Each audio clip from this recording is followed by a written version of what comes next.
Welcome everyone to the October meeting of Manhattan Community Board Water Transportation and Street Activity Committee meeting.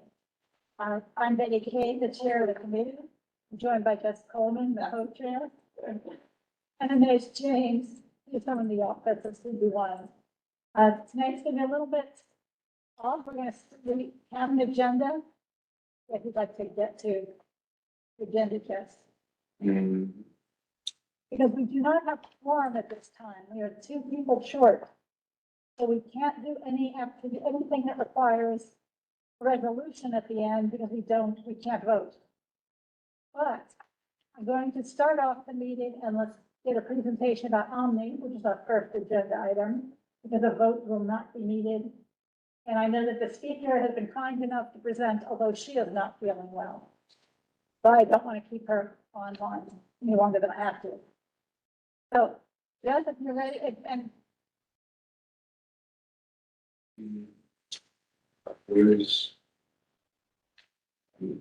looking very confusing to me.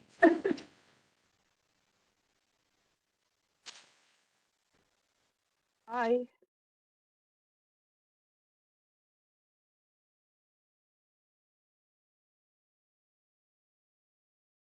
Can you guys hear me? Yes, we can hear you. Are you ready? I can start? Would you like to share your screen? Why should I just Yeah, I'm ready. Okay, hold on.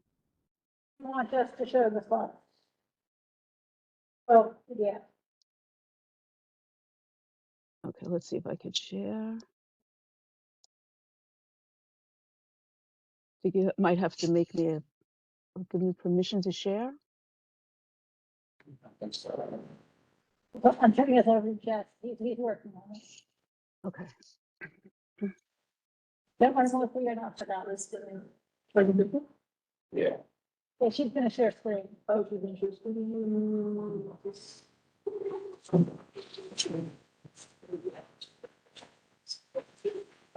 And here. Okay. Okay. Okay.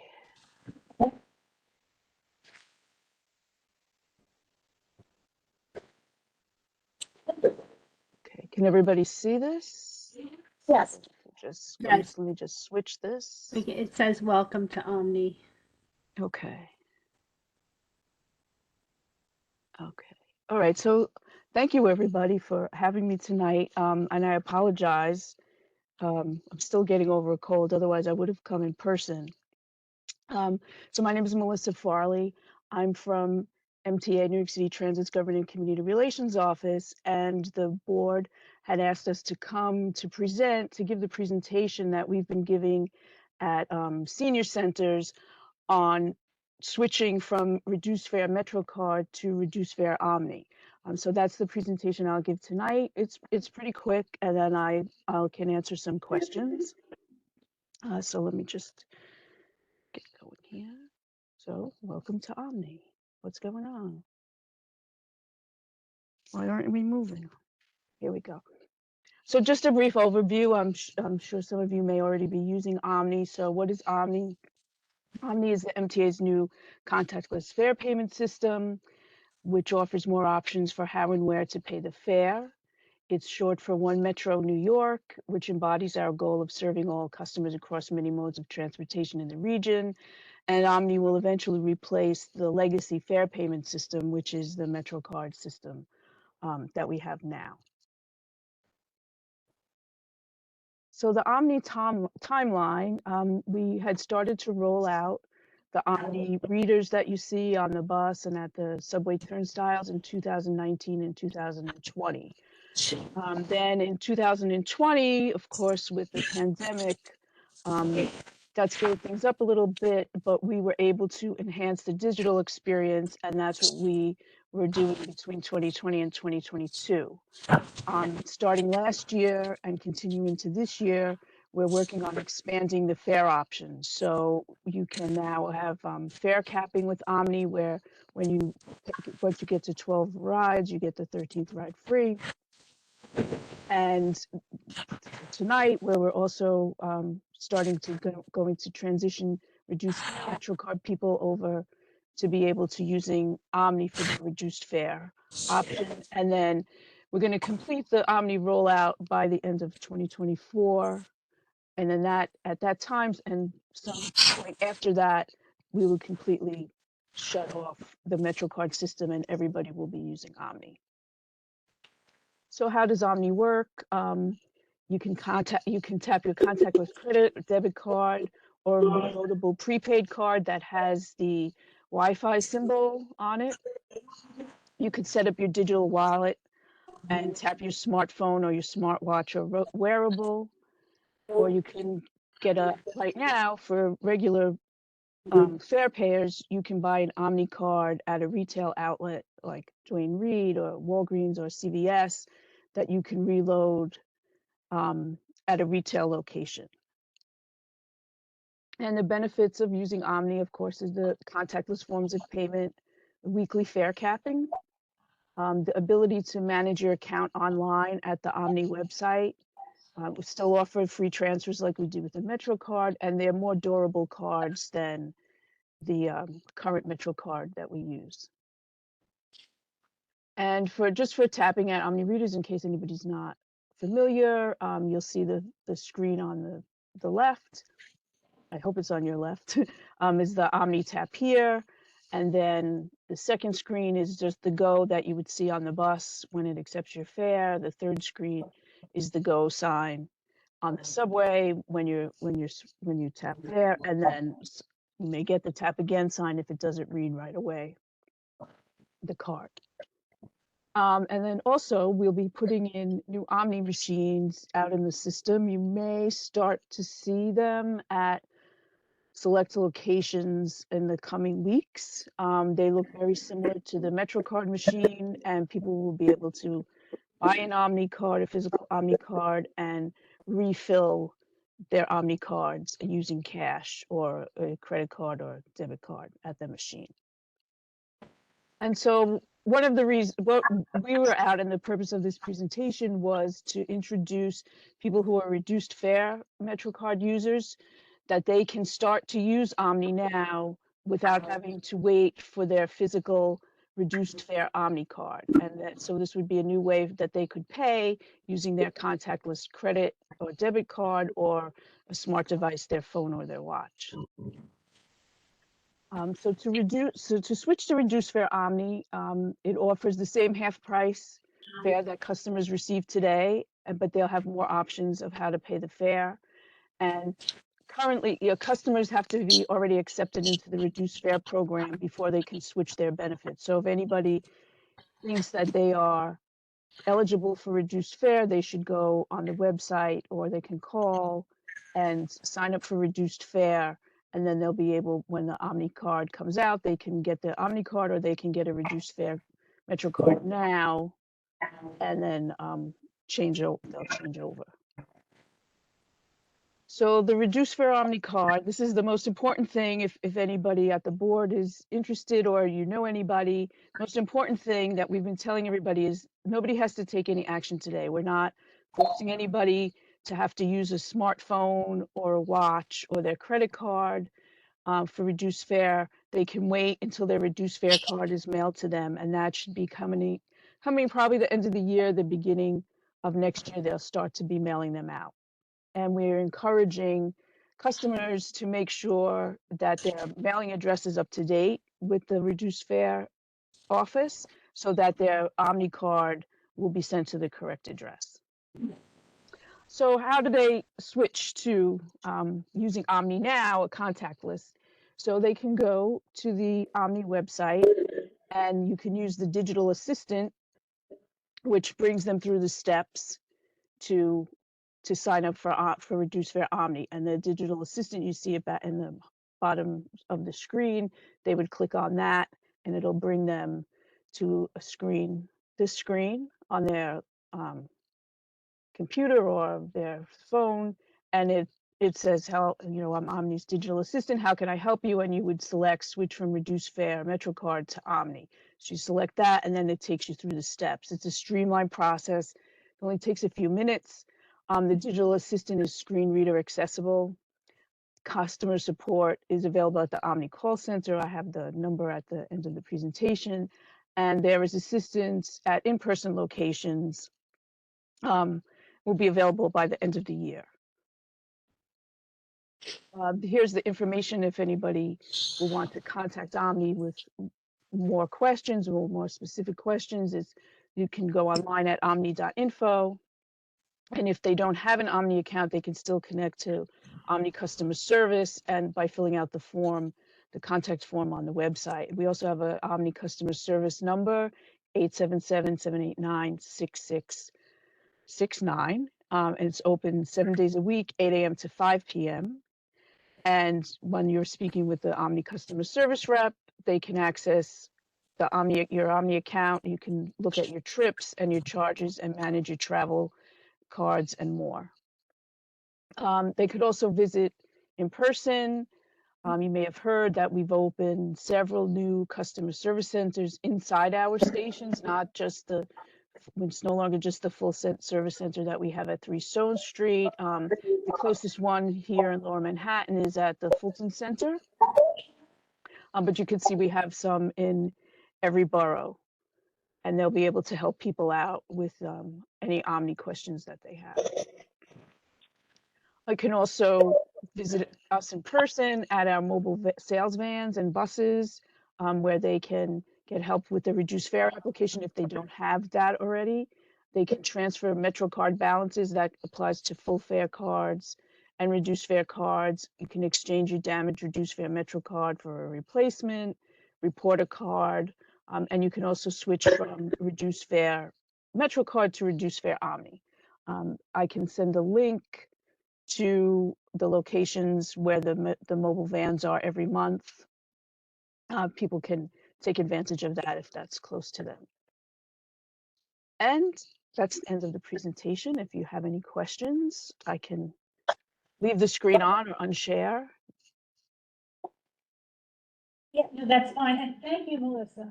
And when you talk about reduced fare, is it now all reduced fare are covered by Omni, including students? Right now, right now it's reduced. Sorry, I probably could have been clear in the presentation. Right now, it's the reduced fare for seniors and those who are have the disability reduced fare card. That might not be the right term, but for that, students have not.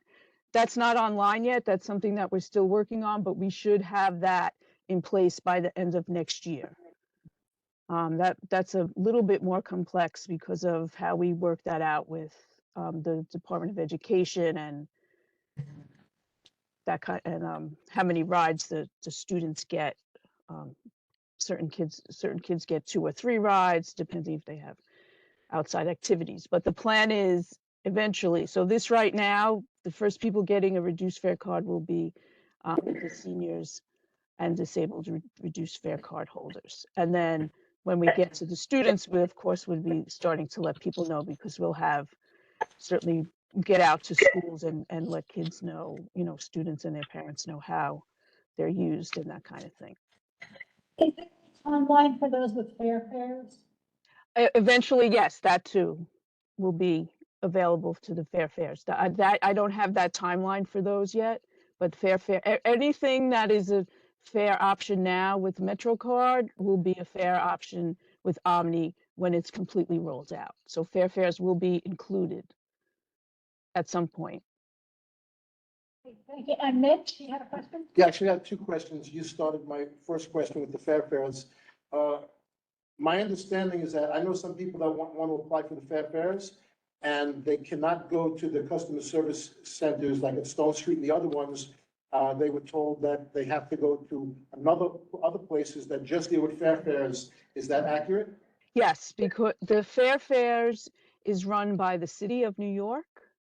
I can get the link and I can send it over to the board from their website.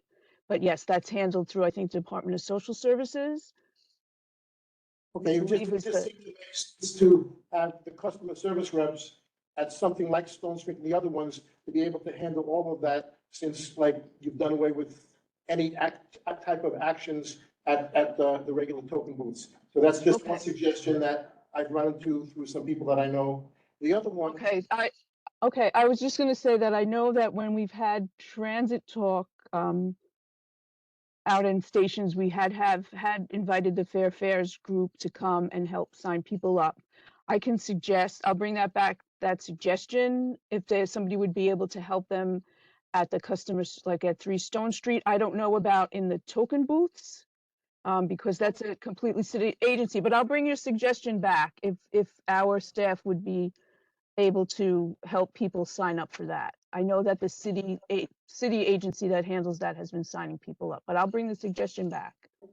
Thank you, sir. And the second one, I think you kind of answered it in when you were talking about the prepaid debit card. So would that be the way that people without bank accounts or credit cards would be able to navigate the system? If they, right, currently now, if they don't buy an Omni card, so if this is just a regular paying customer, if somebody doesn't want to buy an Omni card, say at CVS, and they want to buy a prepaid debit card that has the Wi-Fi, they can certainly use that. But they could also have the option to buy the Omni card. I don't know if I have. Well, let me rephrase that question. But people that, seniors or poor people or undocumented people, because right now you have to have a couple of $1,000s to even open a bank account. And Right, it they doesn't- can- it doesn't have- So if you don't have a bank account and Right, you could pay cash. So you could go, I don't know if you guys can see, so you could go, they could go to CVS now or Dwayne Reed, Walgreens, buy an Omni card, looks like this. They can bring it up to the register and they can put cash on it, pay, say, can you put $20 on the card? And eventually, in the coming weeks, and as we start to roll out the vending machines, you'll be able to go to the vending machine with your Omni card and pay cash like you do now at MetroCard. But so can it, just as, yeah, go ahead. I think I know what the rest of I the question is. interrupted you, you continue, I'm sorry. No, I was going to say, so right now, if somebody is not, I encourage everybody, if somebody feels that they're eligible for a reduced fare, they should call and, I'll get the links and put them in when I'm finished, well, whatever's happening next. They should go to the website or call and see if they, can apply so they can get into the reduced fare program in general. If somebody, but there's not going to be an opportunity that somebody just is going to go up to, have their, just get a prepaid card and they're not buying a reduced fare card, if that's what you're asking. You have to be in the reduced fare program. We're not going to offer a card where I show ID and say I'm over 65 at Walgreens, and then they give me a card. I wasn't talking about that. Okay, I wasn't sure if I understood you. Go ahead. Somebody that doesn't have a bank account, that doesn't have a credit card, or that's undocumented for any reason, that they don't have like a smartphone. They don't have a credit card, because I was in Seattle recently, and now it's against the law here, but they wouldn't let me pay for food in a takeout salad place because they're just not taking cash. To me, that's illegal. So, but I don't know what the city council is over there. So somebody that doesn't have a bank account, that doesn't have a credit card, just a suggestion, a way to get these people the same cards without paying than somebody with a credit card, with a bank account, since the system is being changed over, is just a suggestion, just a human suggestion. Probably won't happen, but I just wanted to mention that. Okay. Okay. Thank you. Yeah, with the Omni reduced card, and then also for when they issue out the card for other people, when they use it on the bus, on the SBS, and then they tap it, what happens if there's the Eagle team comes and to check to see who paid? What proof do they have that they paid? I have to check that for you. That's a good question. I haven't had that come up in a meeting. Let me check and get back to you on that. I apologize. I'm not sure what will happen with SBS, or if they're going to keep it that you won't use the street. Don't quote me on this. I'd have to check. It may be that you're just going to board with the Omni reader. I'll have to check for you. SB.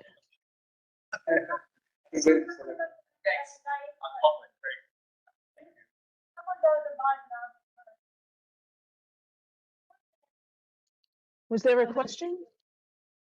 Yes, We couldn't hear. can you hear me? I guess can not. hear you. I didn't hear if somebody was asking a question. Yeah, no, I was asking a question. Okay, I can hear you now. And if I buy an Omni card and I have a senior discount, how does it know that I qualify for discount? No, that's what I was trying to that's what I was trying to explain before. You need to wait. So if somebody that says a reduced fare, right? You have a reduced fare Metro card. As far as I know. You do. But I haven't used it in a long time, but as far as I know. Right.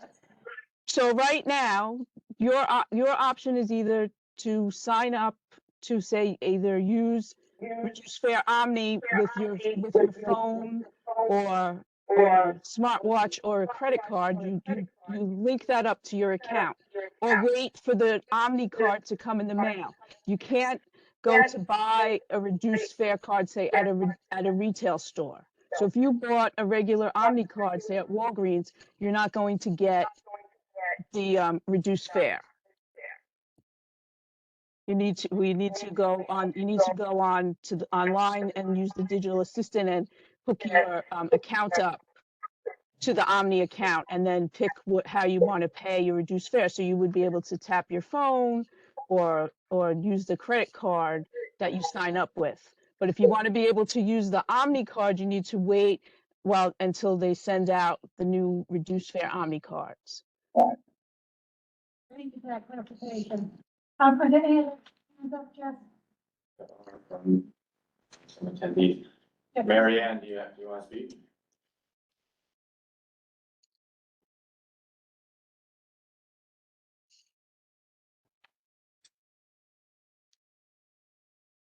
Marion, can you unmute?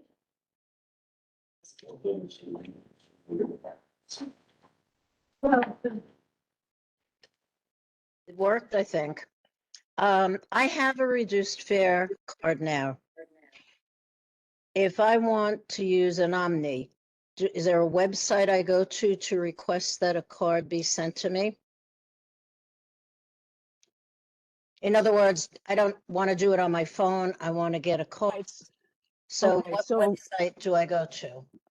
Well, right now you just you can, if you can wait, they're going to mail them out starting the end of the year, the beginning of next year. We're going to automatically mail everybody that's in the reduced fare program Okay, a but, new reduced fare Omni card. So you don't have to do anything now. okay, but If what if I want to? If you want to contact, you can contact Omni and let That's them. what I'm asking. Right, I can put that Website. in the website is Omny, OMNY.info, INFO. Okay, I wasn't clear when you talked about it earlier that they did customer service. I wasn't clear that they could initiate sending a card. So thank you. Okay, you're welcome. My other They're not question gonna send it right away, but they'll check your address and they'll note that you're interested. All But right. eventually, everybody's going to get it. Okay, so there's no way for me to get that sooner than when they're going to send it anyway. No, no. Okay, next question. If I wanted to use my credit card for the reduced fare rather than an additional card, can they switch it over to that? Make it effective off my credit card? And that's the credit card that now loads my reduced fare card. If you are using a contactless card, Yeah, I if have the card one. is contactless, you can, let me see if I'm still on my screen here. By contactless, you mean it Right. has the Right, thing? it has the little Wi-Fi, you know, the little, Right. So in other words, Wi-Fi just sort of tapping. It's not a long Right. contact, but it's right. If you want to use that, be able to use that to get your reduced fare, okay. you go to the omni.info Okay. and then there'll be and you scroll for the reduced fare and there the digital assistant will come up. And then that will attach your reduced fare account to that credit card. So Okay, then you would always use that credit card to pay your fare. You would always tap that credit card to Okay. pay your fare. It's only you can only use one thing. So if you had another credit card and you tapped that, and that's not that, you can only have one card attached to the account. So there's only, if you went, if you used a MasterCard, you went to use a Visa you would end up paying a full fare. I understand. And then on the buses, Right. I can tap on a regular bus when I'm in the bus, but the SBS buses where you normally get a ticket outside. Yeah, I have to check that. I'm sorry, as I said, I have to check the SBS. Okay.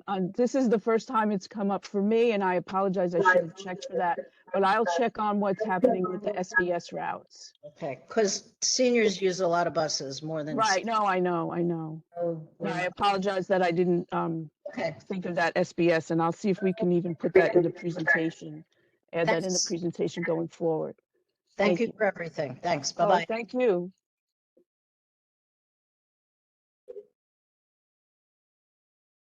Just a real quick follow-up on the concerns, as far as the unbanked, as far as even tourists or people who only. We can't afford- hear. So the owl didn't catch you. Speak to that. That Al? Hello, Al. No, I'm just, following up on what Mitch was saying earlier, are the concerns about how persons who are unbanked or don't have credit cards, who, may be only able to afford, maybe one ride or two rides a day.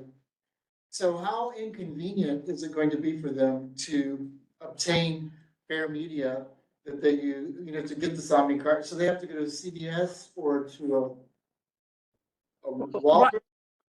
Right now, if they want to use a physical Omni card, that's where we're selling them now, in the retail outlets. Eventually, we're going to have, I pulled my screen down. We're going to have vending machines in the system, just like the MetroCard machines that will sell Omni cards that can also be, you can put cash on it and refill it with cash. So it'll be the same function as the MetroCard machine, vending machine has now, will be the same thing. So if they're using cash, that's what they'll be able to do. The only thing is that the card, like when you buy a new Metro card, I think it's $1 when there's a $1 fee for the Omni card. I just want to put that out there. It's a $5 fee to get when you get that card, and then you're able to keep using that card. It's a more durable card. So there is that caveat with that. But I understand your question about they'll be able to use it the same way that they use a Metro card now. I mean, it's just will it be as readily available?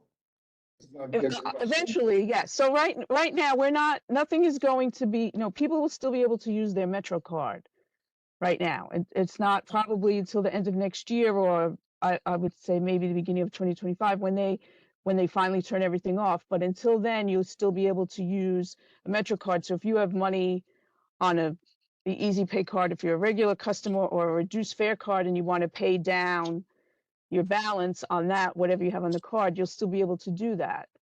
So they'll have that, they have that option, but we will have vending machines in every station, and people will be able to, do that. If they're unbanked, they'll be able to go and put cash on a card.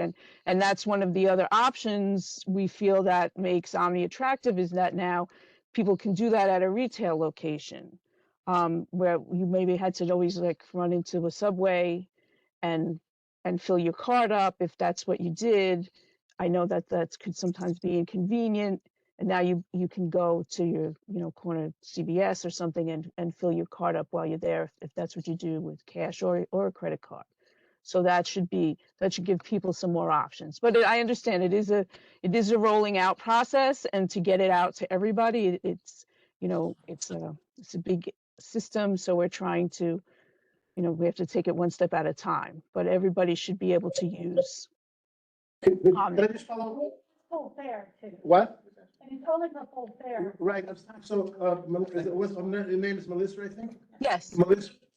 So just to follow up on his last thing, if you can make a suggestion, I know it's not in your power, but for people that are unbanked, somebody that are low income, that has 4 or 5 kids, and they gotta get a bunch of these things, that if there's some way there could be a mechanism for them to get it complimentary, obviously, you're just not gonna hand them out on the street. But if there's some mechanism to have those people that need it the most, not have to pay the $5 because it might not be much for myself or some of the people here, but it's a lot for other people.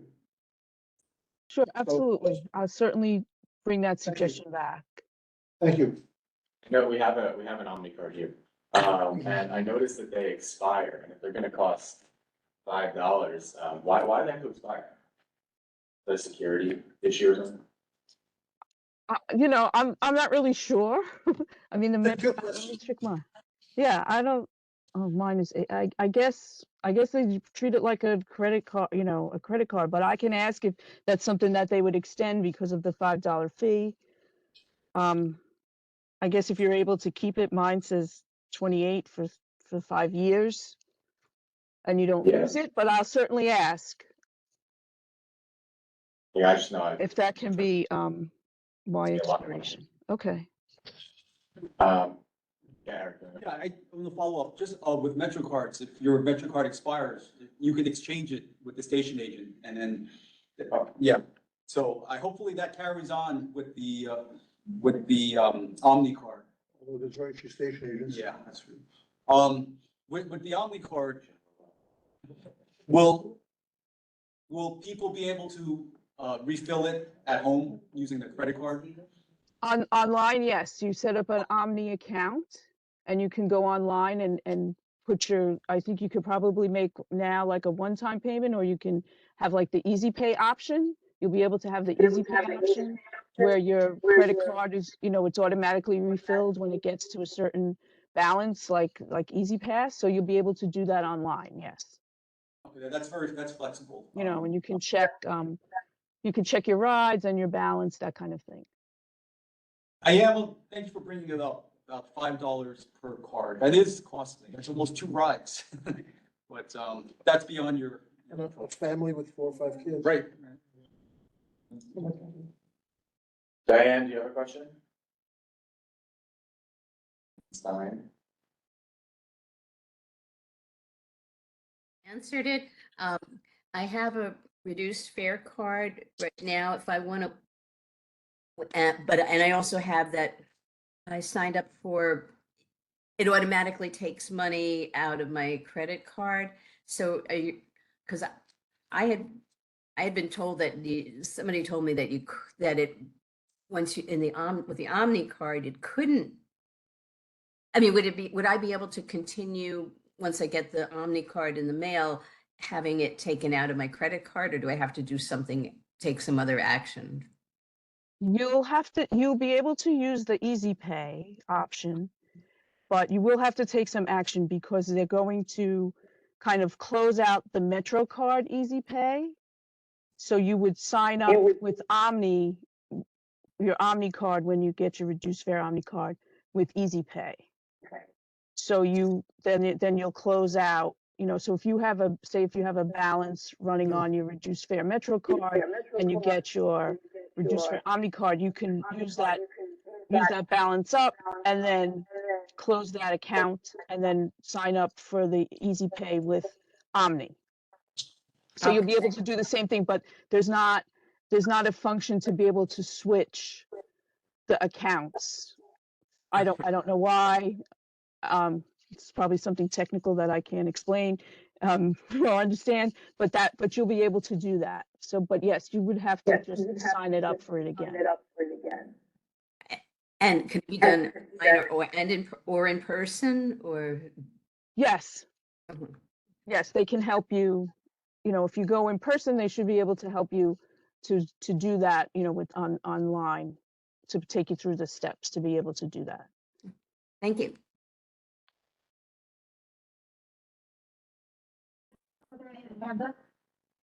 Well, even that There's no other questions at the time. I thank you very much, Melissa, and look forward to getting some information. Well, we have to end, we need to move on.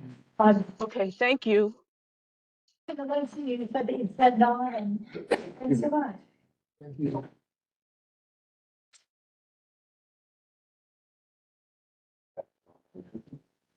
Well, is Charles Nolan on? Yes. Yes, yeah. We're still short form of it. And you will definitely need to vote on this. Is 7. Since we got 12 committee members. I need to help you. That's why, yeah. Nothing. Anyway, I want to thank Mr. Nolan if he's online. We move on to the next topic, is explaining the. I think it's like the fourth item that has no resolution. Mr. Nolan on? Yes. Okay. Good evening. As I know you're supposed to go next, but we do not have a quorum, and so we cannot vote on a resolution. So I won't waste your time, and we're expecting one more person within the next 15 minutes. And Understood. because they're gonna want to hear what you have to say before they vote. If that's fine with you? Yes, absolutely. Okay, thank you. Then we're gonna move on to one other piece of information we need to get through tonight. As soon as Brendan arrives and we have a quorum, we will let you jump on and we'll take on your presentation. But, Understood. you know, I think it's the fourth item because the second and third both require quorum. I mean, have you switch slides down? The proposed amendments are just an announcement, and I don't think any of you will get real excited about this, but don't ask to say this, get when you hear it, or read it. Yes. Proposed amendments to the rules and notice, what are the next, because it's completely outside anything that I know. But this particular group, the Mayor's Office on Media and Entertainment, in case you're wondering who they are, is actually going to use the SAPO system. That's resident the street activity, and so they ended up on our agenda. But in reality, what you're going to find what they're proposing is to make rule changes. But it's about premier permits and rules for permits for scouting, rigging, and filming activities. Now, if you're thinking of any of the things people have ever complained about in the past, it's not that. These are all little administrative changes. They're kind of dotting i's and crossing t's, and so I don't expect a lot of excitement, but nevertheless, we'll go on and let you see exactly what it is they're proposing. And again, there is a process, so anyone who wants to make a personal comment is certainly welcome to do that. And there are multiple ways of doing it, the website, email, mailing, or speaking at the hearing itself. But first, let's go through what's the rule going to change. Because there are things like the red carpet premier permits, which is why it ended up in this committee. But now you're going to see what they're going to change. In all the rules. So these are premier permits, and so they can be for radio, film, and TV events. They can be fairly large numbers of people, but the next one, and let's look at the changes. They're replacing the reference of Office of Film and Theater to OFTB. I told you they're pretty administrative. Yeah, they are. They got, Definitions of sponsor or applicants. They're administrative things, allowing for flexibility to accept different forms of payment. Again, the average person isn't going to experience this, so unless you're a producer looking for these permits, you're going to see no effect whatsoever. But the general public, it will be invisible to them. They're going to update the Office of Citywide Event Coordination and Management to reflect the premier permit applications. seems they're just trying to raise get more revenue, that's all. Well, let's be honest, they haven't made changes in a long time, and there's been inflation. But they're also going to be using the SAPO system because they're going to actually go and look to see what other activities are going on those streets at the same time as the permit that they're thinking about, and that's a good thing. No, that's They different kinda wanna than know. just Administrative, but that's a good thing that they're trying to find out what else is going on neighboring streets at the same time before they issue a permit. They're also adding, insurance requirements. Again, it's not going to affect the public. If anything, they're more protected. They don't include plain language in their edits. Anything anybody is real excited about? Excellent. So this is just premiere. This is a whole other section to it. Yeah, thank you, Tracy. I think we're- So how is it currently approved?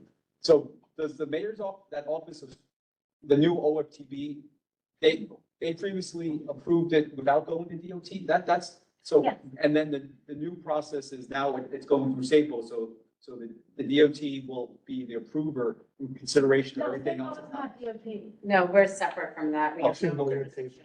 St. Paul, if you remember, well, I guess they were at. SAPO is the mayor's office of street activity permit. Right. Okay, The street activity permits group keeps the record of, because they do things such as closing streets or fairs or other things. so Or races. if they decide, do they consult with DOT as to other closings, concurrent No. closings? This will be the first time they're gonna use a different system and using FIPOs, which they are currently updating, to get an idea of what other permits have been issued. Okay. Like I said, it is actually a good thing that they know what else is going on when they make a decision about filming permits. But before they function in a void within the mayor's office. And that's, the demand has gone up for administrative and personnel costs. So yes, we're back to they're making adjustments in the costs for these things. And they're having them reflect how much office time it takes. So for instance, they talk about a single event is less administrative bother and expense to them than a repeat episodic. So someone's going to do a TV series where there are multiple weeks and weeks. So they're factoring that in. Next, you see the actual changes. But that's their rationale, why they're doing it. You're going to see a whole bunch of things. I won't read them all, you can. But they're updating the office name to film office, getting very administrative, updating the reference to the rules the government include press credentials. They're allowing flexibility to accept different forms of payment. And that's pretty much parallel to what you saw on the other one. They're updating the responsibilities of the permit holders, which is something they're putting more burden on them to take responsibility if something goes wrong. They're amending the insurance. Very parallel to what you saw with the premiere. I think there's actually another page to this one. List was a little bit longer. So again, we're back to insurance again. We're back to changing the names that are used for the different things, changing their phraseology, modifying the requirements for the financial strength ratings for their insurance, amending indemnification parties. This is all very administrative sorts of changes. And I think that's actually the end of, so that's the end of what they're asking to do. This is the whole rule change, what's included in it. Is there any discussion?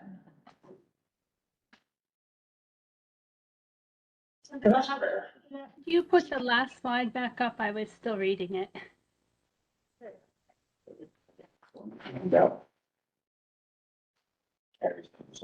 Yeah, no, Carrie, Harry, do you want to speak? I do, thanks.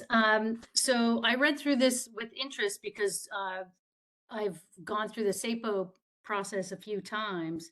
And the really great thing about this is instead of the film office doing their own issuance of permitting, it's coordinated. We had an event in Duane Park where Matt Damon was also shooting and decided to create rain on an otherwise sunny day on an event. And so this sort of coordination is really helpful for nonprofits.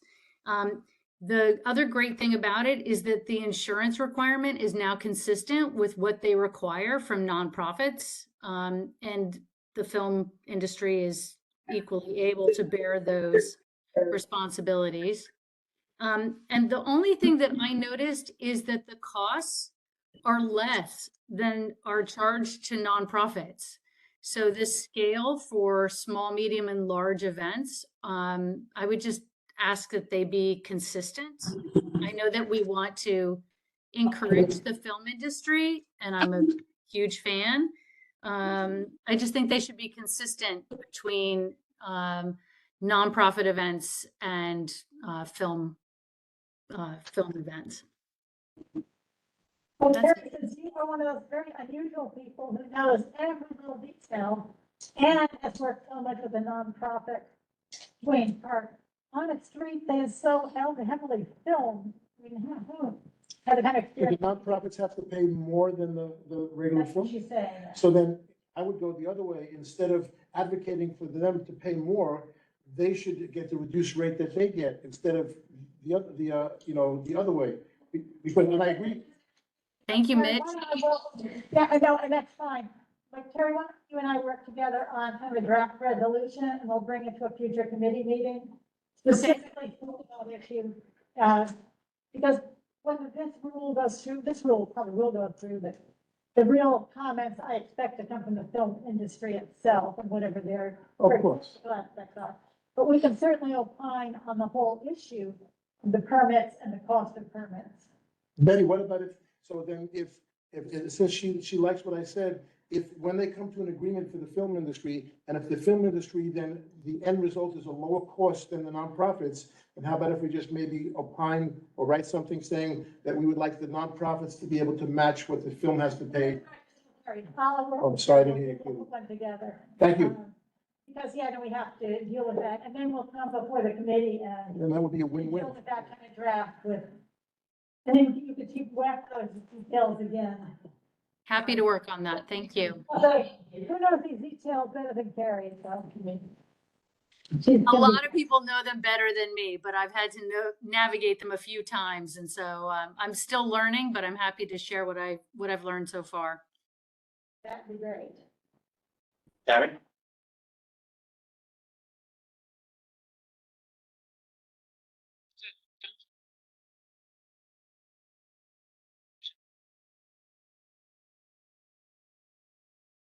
Go ahead. Tammy? There? How much about the feedback on this?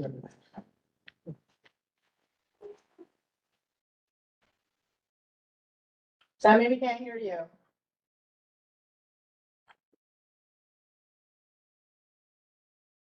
Are you using your headphones again? You've experienced this.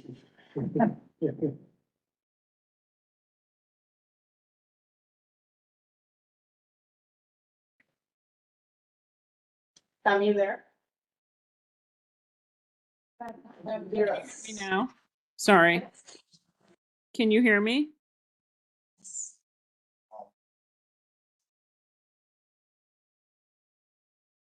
Yes, Tammy, we can hear you now.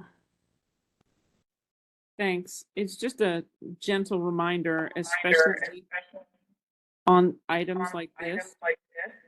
Even though Carrie and Betty are going to do a lot of work, the resolutions need to be really drafted in committee with work being done in committee per our bylaws. So just make sure that you circulate the information prior and that the resolutions are, the whereases can certainly be pre-loaded, but the final therefore be it resolves need to be done in committee. Thank you. Are there any other questions or comments about this particular item? No, they're not. It looks like there aren't, but we're still one person short of quorum.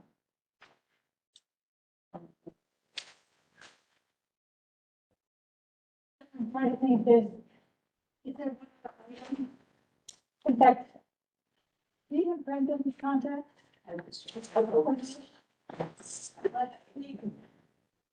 We said it's been running late about an hour, but Somewhere. It's, is that all, that's all it's like? just going through.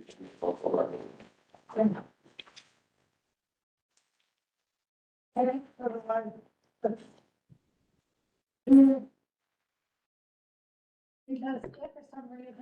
have changed and he's moved it in later, I want to be able to dismiss anybody who's. One of those big buses got stuck on Chambers Street yesterday between Church and West Broadway, and like nobody could pass. They were just like, because it, caused by congestion. There's something happened with the bus, and it was like, just like the engine stopped or something like that, and it was like, Talk to Charles Nolan and ask him. no, that's, those are the things that cause most congestion. Yeah, no, there's gonna be capital expense, let me jump through the capital expense budget item. I put on here, but in fact, I have no particular comments to make, it was just simply if others had anything they wanted to say or ask, because this is the one I expected to come forward at full board, the final budget. They need to fix the vending machines in the train stations. There's an extraordinary amount of ones out of service. And when there's no token attendant there and there's only that one entrance in many different locations that you travel with, not places with multiple locations like 42nd Street and Penn Station, there's no other option if you then to. That's not a great district budget item. No, I know. I was just, since we're waiting, I was just making a comment. Rosa has her hand up. Rosa? Yeah.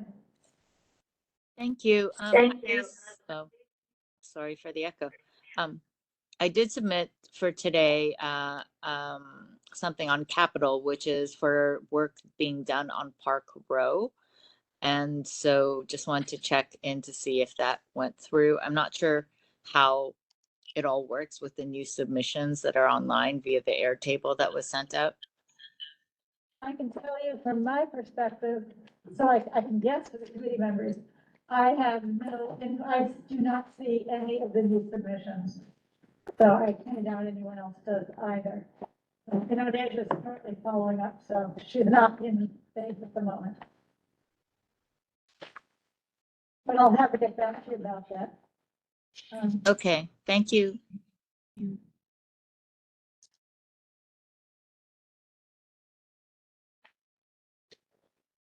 Did you want to do your news and updates? Yeah, then we can start them and see what, until Anush comes back and tells us if we can move forward with resolutions or not. Okay, so since we have no contact yet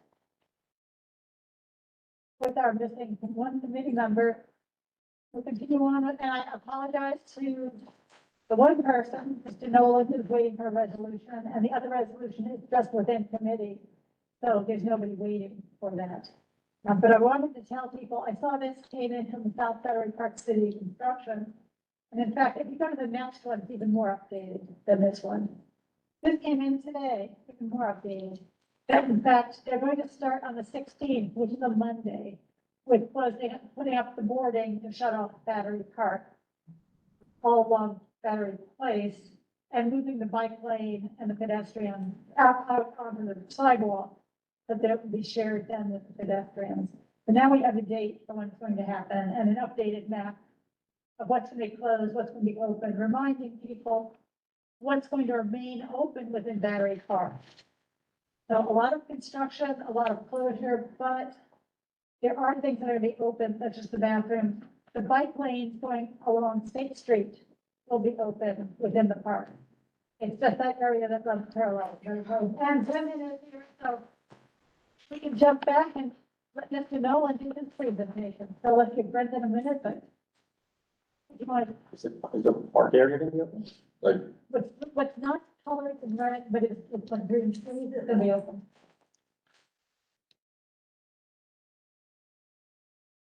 Yeah, we'll get Mr. Nolan put on as a panelist.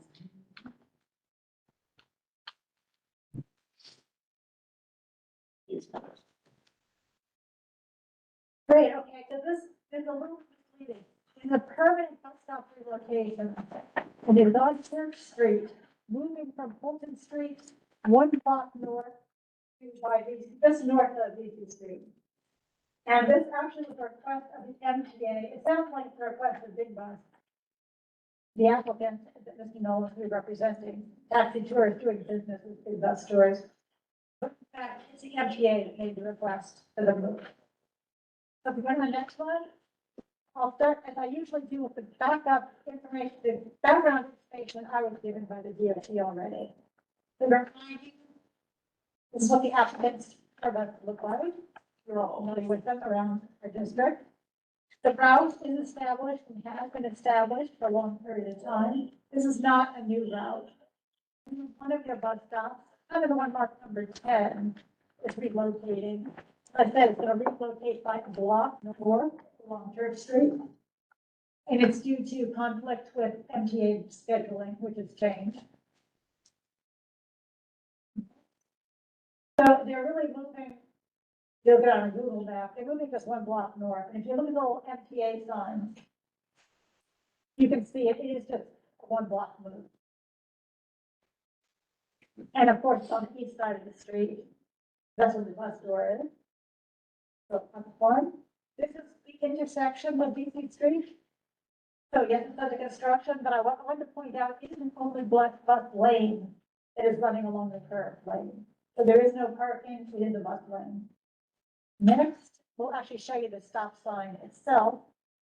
With our ever-present scaffolding, which is everywhere, but the sign still sort of peeks out a little bit. And it is the N55, which uses this bus stop.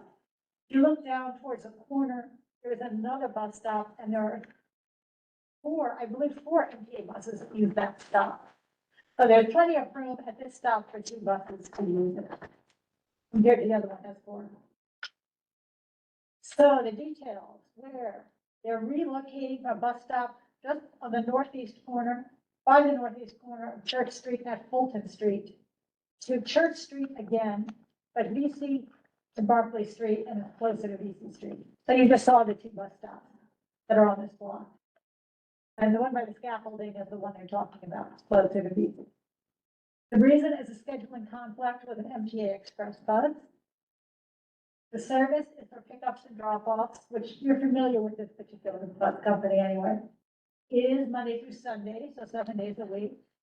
It runs from 10:50 a.m. to 10:35 p.m. till 9:35 p.m. and stops every 15 to 20 minutes. Current regulations, it's bus stop, no standing. It's an existing bus stop that's shared with the M55, so just with one bus. Sidewalk width is 12 feet, which seems a little surprising when you look at that picture by the scaffolding. It doesn't look that way. And the length of the stop, this is DOT terminology, is that the stop is adequate to allow another bus expeditious forwarding process. Passengers will not carry baggage. This was taken directly off the letter. One trip every 15 to 20 minutes, like, That's what they all are like that. but like, is it at this particular stop or? Yes. They have that buses? But you can ask us, no one can keep going in there. Yeah, I know you can go back then. Because now, yeah, I'd like to introduce Mr. Nolan and have you talk about what you'd like about your service.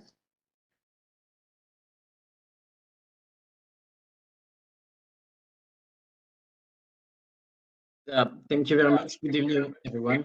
I'm not too sure how to share my screen. I just have a quick presentation of the company, if you allow me. It says cannot share content. Screen share ability. They're working on it. Oh, okay. So just briefly, we are a company that was created in 2014 following the acquisition of a historical operator called Big Taxi. Big Taxi is a company created in 2001. This stop has been allocated by DOT to the same company since then. So over 20 years now of usage. We are being asked to relocate because of the increased service of MTA, which we absolutely agree, accept, and by any means try to help DOT with their flow of traffic. We have a fleet of 50 vehicles, but since COVID, we have never been able to operate more than 25 at any given time. Our fleet is entire ADA compliant. We used to employ about 400 employees just before the COVID shutdown, currently 97. So as you see, we are still in recovery mode. We are a company recognized by the industry, local industry, the concierge association. Most of the hotels in New York have given us the Choice Award in 2014, 16, and 18. We are an industry that's extremely regulated, despite the ideas sometimes perpetrated. We answer NYSDOT. Each vehicle goes through 2 inspections a year. We are also inspected by DCWP 3 times a year for each vehicle.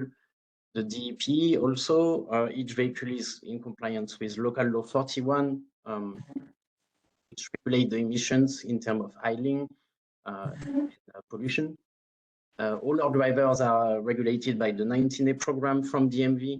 And we also have our own set of internal procedure related to our insurance, also related to our union TW.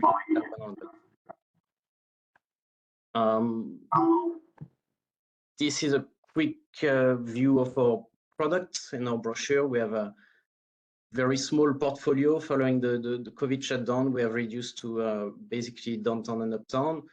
We still plan to expand to Brooklyn, Harlem, and the other borough when the market is strong enough to support this operation. Would you like to share your screen?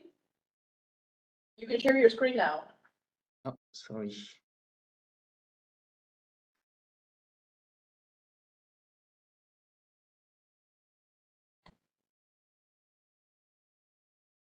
Can you see this? Yeah. Yes.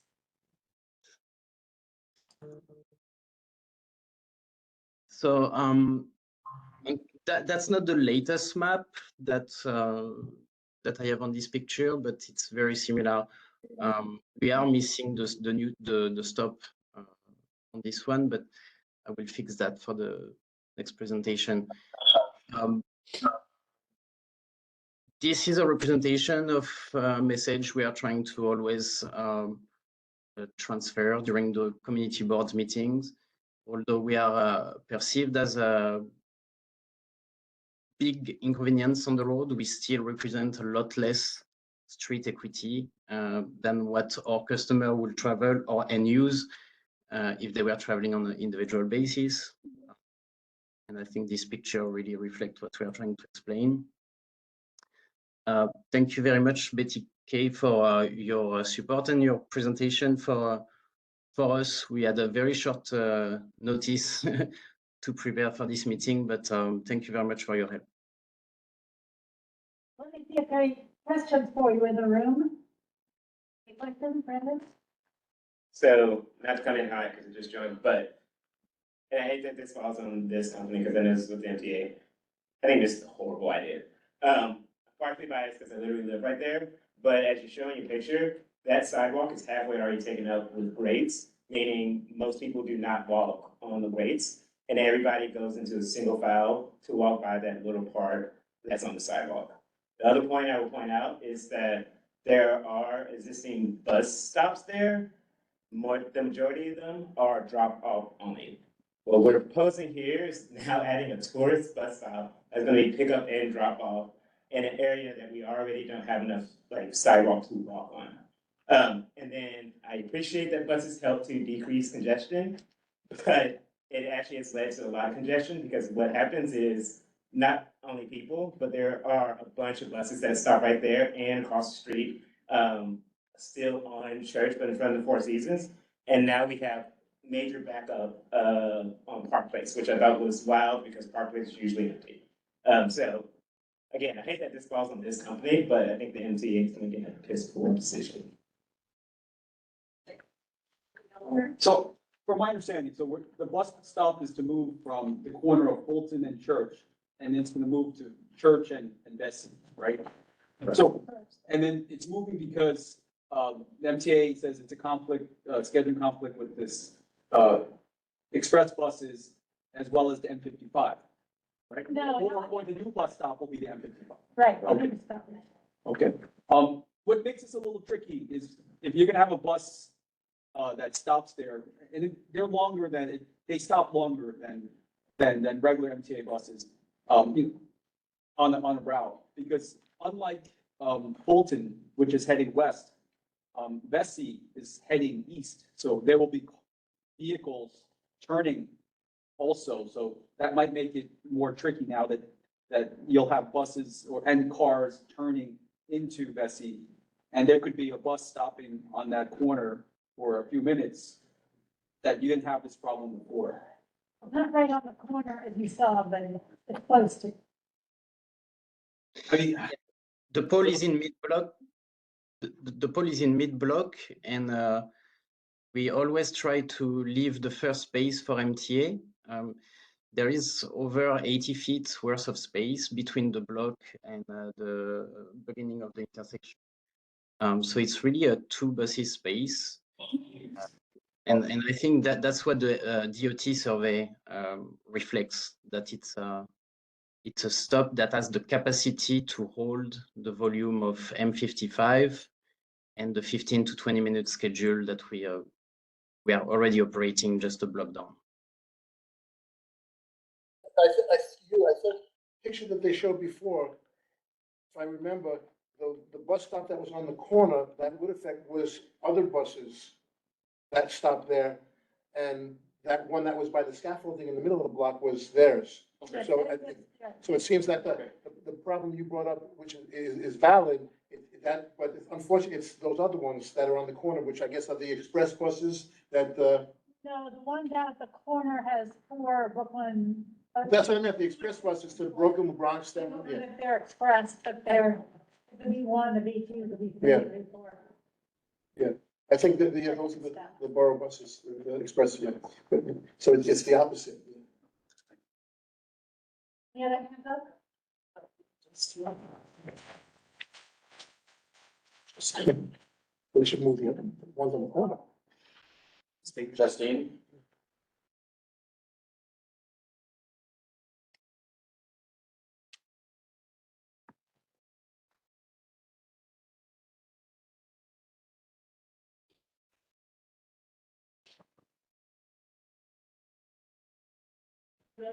Justin, you there? So you're unmuted.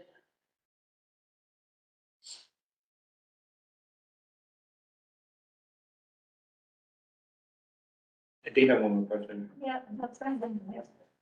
So if they're stopping right there, I didn't quite catch the route. Are they going just straight or are they going to attempt, because I actually noticed that one of the big buses actually attempted to turn left onto Parkway. Turn there. Maybe there's the route. So it's at 10, Number 10. and then they're going to turn on Chambers. Look like it, yeah. Oh, They should rethink that on changes. Yeah. But that's not what we're being asked. We're being asked about. I know, but the gentleman is here, and so we have an opportunity, even though it's not. Absolutely. If I can collect any kind of feedback about Chambers for that portion of the trip, I will take a look. Okay, Chambers is two one ways, and so yesterday, I guess nobody's fault, but one of your buses broke down and there was no way traffic was able to pass on either side. I mean, I kept on walking, so I didn't see the road rage that was gonna happen, but, it was unfortunate. I felt the driver went in the back and he opened up the back for the engine but there was no way anybody could pass, and there's no space for anybody to go around on Chambers. So I just wanted to give you that feedback. I appreciate that. We do have a couple of other options, the last one being all the way to Canal Street. But Chambers is definitely something we are monitoring also because of the trees. Okay, just telling you what I've noticed, and, that's. Thank you. Thank you, Justine. Colleen, did you have any comments? It's interesting, with this request, because normally what would happen is that we would, look at the MTA schedule, as you know, with the schedule of this company to make sure there are no conflicts. And I know this is a sightseeing bus and the pickups and drop-offs are pretty quick as opposed to inner city, because inner city folks have their luggages. Like our bus stop management did survey the location and they thought that it was a good spot for them. So, I mean, we can try it out, 3 months, to see how it's working. If there's any other issues, we can always revisit and work with the company to get potential sites, potential locations. I think one of the things that's also important to mention is, I think several members here during that call mentioned other buses at that stop. Only M55 stop are allowed to stop there. Every time you see a bus of a different color or a different brand, then either M55, either big bus will have to look like the bad guy to find a space. There is a problem at that stop. There is a lack of enforcement. There is a lot of different companies from all over the country stopping. But we have on the ground, and we are very polite, and we are very cautious, and we are trying to make friends with all the stores around the block. But this is a difficult time for us right now to make a little footprint there. Yeah, I know what you're saying, Chris. It's unfortunate because it's such a hot spot for, you know, the sightseeing buses to be at this location. So other companies are also coming and utilizing the spot. But the thing is that once this is approved, your company's name is going to be there. So any other company that's using that stop illegally, they're going to be ticketed. And we can work with the NYPD and enforcement on that. Point of clarification, the buses that I see stop there most often are city buses or like MTA buses. They're not other touristy buses. I've seen that occasionally, but they're not the major issue there. There's several, I don't know, the city or what, borough buses that are often there, and they're stopped both doing drop-offs, but also they just chill out, literally chill out there, which I'm not so against. And there's sometimes you gotta have a stopping place, but like, I want to be clear about that. This is not like, so they're not gonna get ticketed. So these are MTA buses that are laying over there at that location if they have to go to another destination. Yep. So we can speak with the MTA to confirm if that is the case and, you know, if these buses are supposed to be there, because if it serves as a layover site, we should know about that and there should be signs indicating that. But also, it's not to harp on it, but so it'd be my last point. But like, the signage that is already there that says drop off only, shouldn't that be the indicator that like this is not a hangout site? It should be, yeah.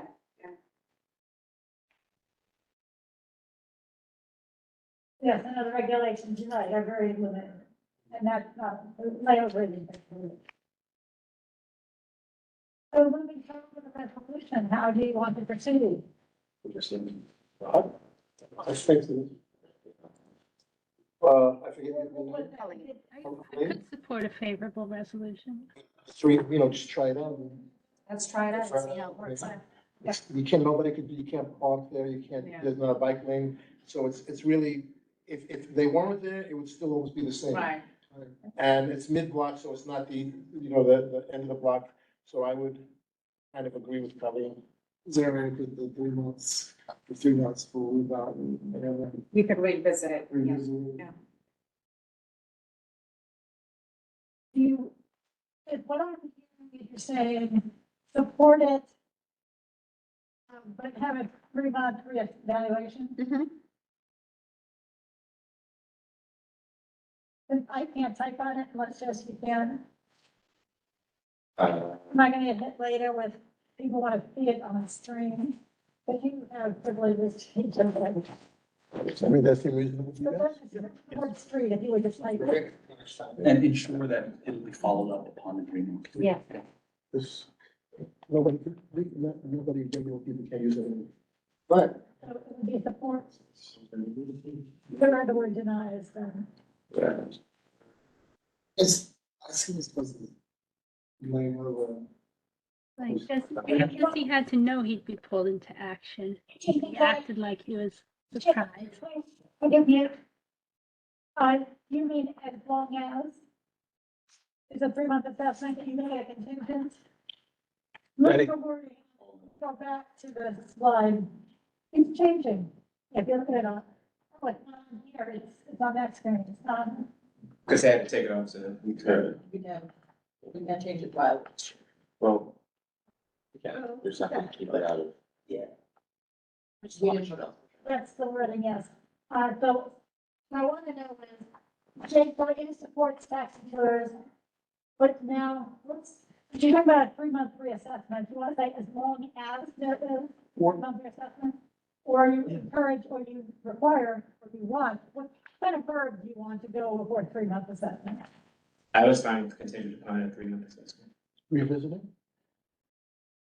It's simple, yeah, revisit, revisit, revisit. See if there's any, maybe if there are complaints. If there's any or if there's complaints, yeah. complaints. Right, or to revisit and then to be reapproved or Reevaluate. reevaluate. That's my words for person. What do you? You choose the That's what I'm verb. thinking. I'm a legal person. You choose the verb, Jess. Yeah. You could say that it will be monitored for 3 months for its success. Thank you. Reevaluated. Supports to be a little less, but, Yeah. Now we're getting a little more. Yeah, yeah, we do it in minutia, but nevertheless, I want to get it right because you're voting on it. and- You're correct, you're correct. Yeah. I like revisit. Yeah. As long as, or is it, but revisit, Revisit. Only if or contingent upon. well, that's the issue of what kind of, Yeah. how strong a verb do people require? How about provided that the bus tours and DOT come back to present any We can have the vote. issues that arise?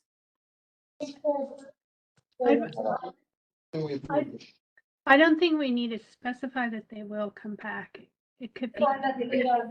Jimmy, gotta please, if everyone would please wait until they're called upon to speak. Provided the decision, is the decision reevaluated, or do you mean that the use of the? What do you want revisited? We see if it's working, that there's no complaints, there's no extra unordinary congestion, there's no accidents. That's a lot of words. So what you can say is issue the permit for 3 months and revisit or reassess. You know, Now you're getting to the. yeah, well, reevaluate, you know, to make sure that there's no complaints. I mean, just keep it simple. Yeah. So Betty, as long as it's stated that it has to come back in 3 months. Maybe Yeah. 3 months, everything's So fine. we're reevaluating. 'cause, you know, CB will sorry. reevaluate. Yes. That was, okay. That's one thing, okay. So we will be reevaluating in 3 months. In 3 months, yeah. Regardless, Yes. regardless. And hopefully it'll be just a rubber stamp in 3 months. I'm just checking. Okay, But so- he's gonna collect this data. I mean, you look, you're gonna, if there's a problem, the community board is gonna get a complaint. They're gonna get the calls. The calls will go to the elected officials. They will come to us and we will flag that. We'll flag that to you if we get any as well. That's why I wanted, now we know that DOT is okay with that, everybody's on board with that, don't complain. Yeah. But Betty, maybe you can say, and to be revisited, you know, in conjunction with Colleen's agency, however you want to word it. It's just resolution speak. So, no, let's go. We're in, That work? people ready to vote on that? Yes, Now we're missing somebody, so we can't vote. we had to go to the bathroom. Why don't you read it? Let's hear what you wrote. MCV1 supports taxi tours in doing business as Big Bus Tours New York's use of the bus stop at Church Street from VC Street to Park. Wait, that doesn't make sense. Well, that's the terminology that the DOT uses. That's just taking their turn. Okay, so, That's what okay, they call it. okay, I got it, okay. Close to Vassar Street, provide that the committee has an opportunity to reevaluate the decision in 3 months. Cool. Perfect. Use it. Well, and I don't think you say committee or CU1, but So we, vote, I think. Right? Yeah, you're right, let's make it absolute. we're just changing it to the bigger committee versus just us in case it could come up with a time crunch or something that executive or someone else has to bring. Okay. Now, let's see if it's clear enough, or we then have to do a roll call. Let's start with all of the nays. Thompson, no. Then is she gonna counter?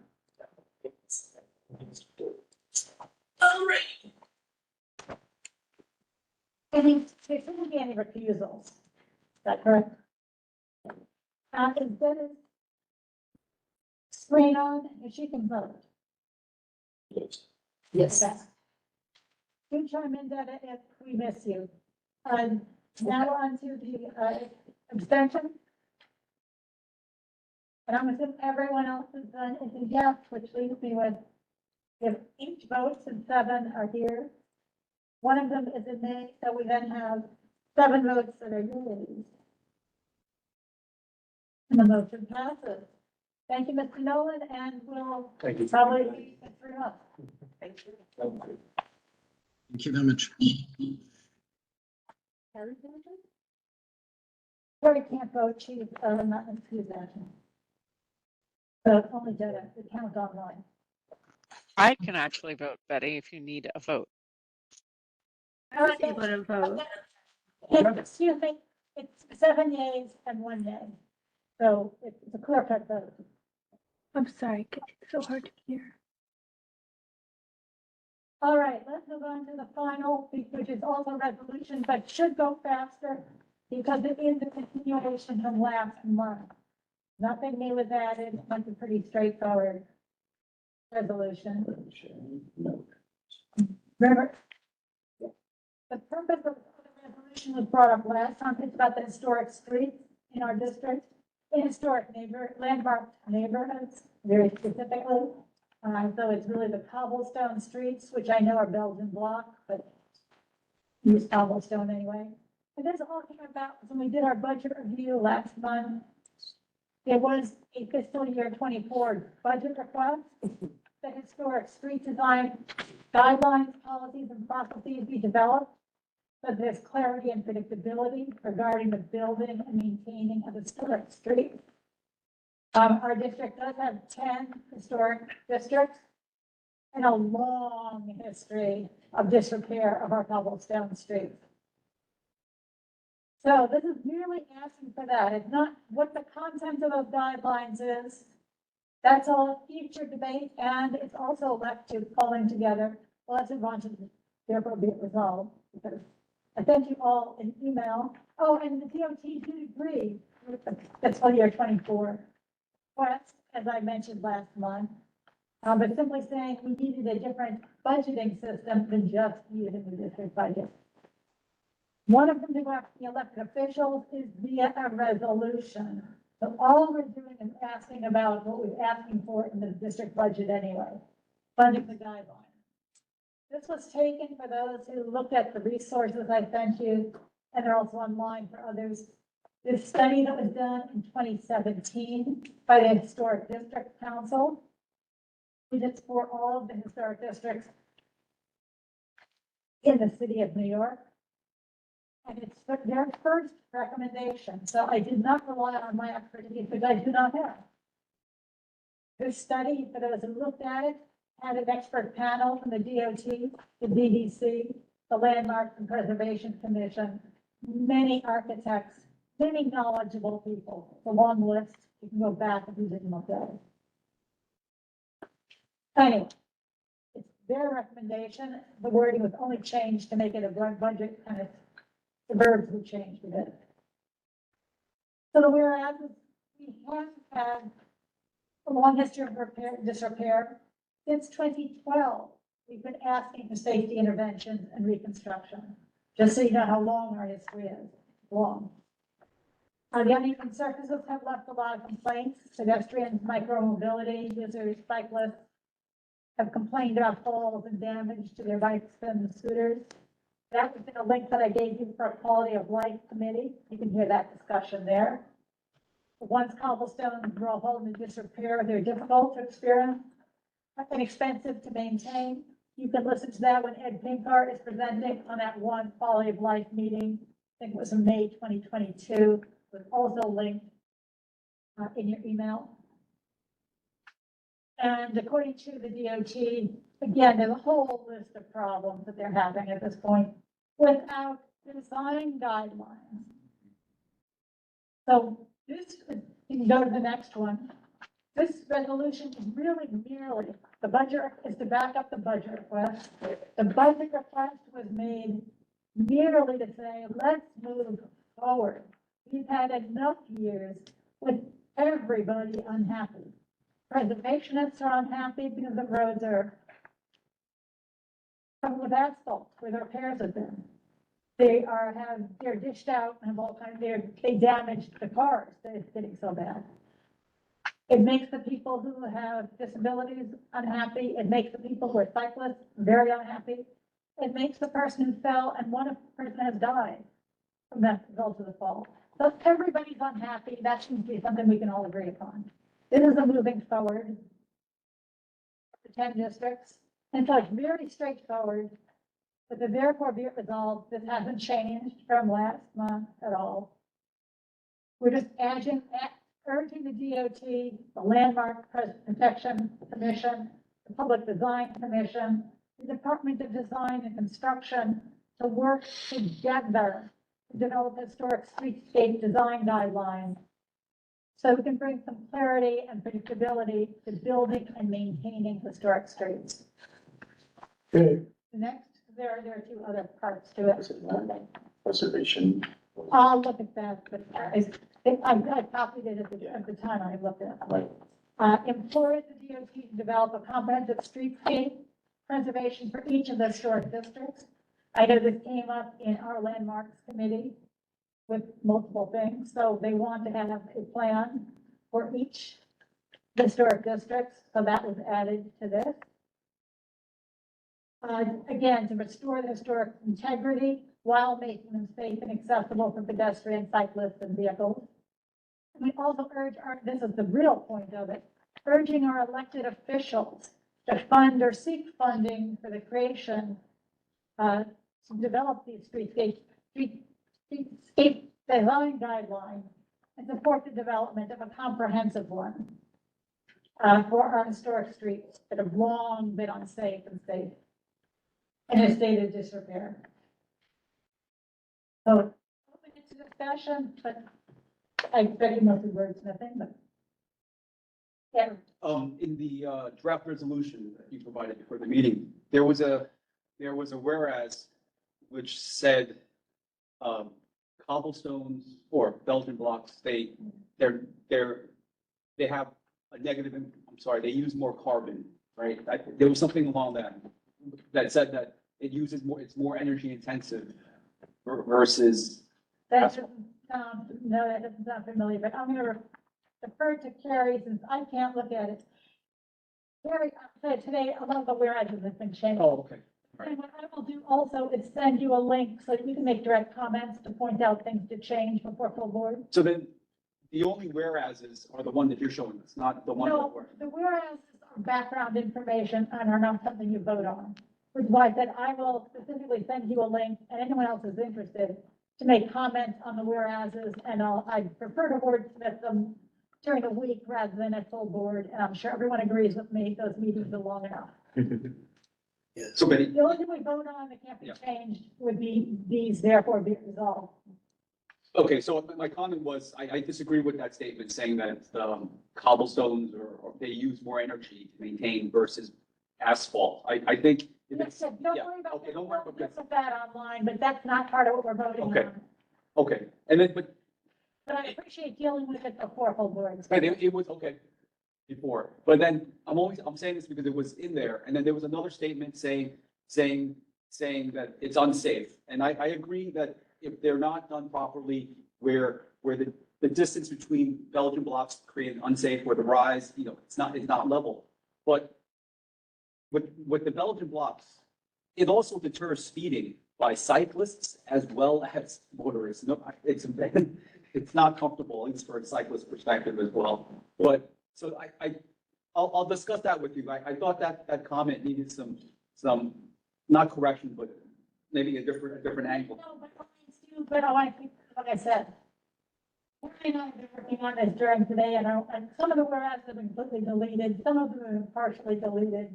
So I can't tell you right now what's in there, and my memory isn't that good. But whatever this vote is, those can be changed anyway, because they're not part of what we're voting on. They're just background. Betty, There's no reason because Onej has access to all of the documents that you had before, including, there's no reason that it can't be brought up. If Onej is not in the room and only Jess is managing the presentation, have it brought up so you can do it in the room. There's no reason that you can't. We need to do all those wordsmithing in the room, really.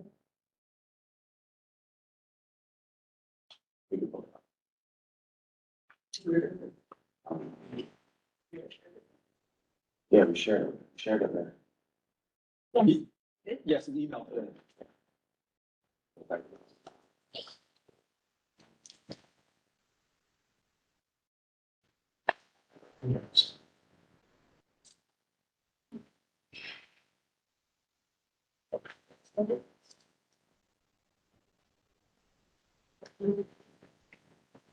But anyway, let's also talk about what we're voting on. While they're looking for the link to the rest of the whereases. Any comments about therefore be it resolved? We're just asking the agencies to work together to make the situation better. That was one of them, yes. One of them is asking the elected officials to find funding for it. Yeah. Because again, the response last year was fine, but it's local money too.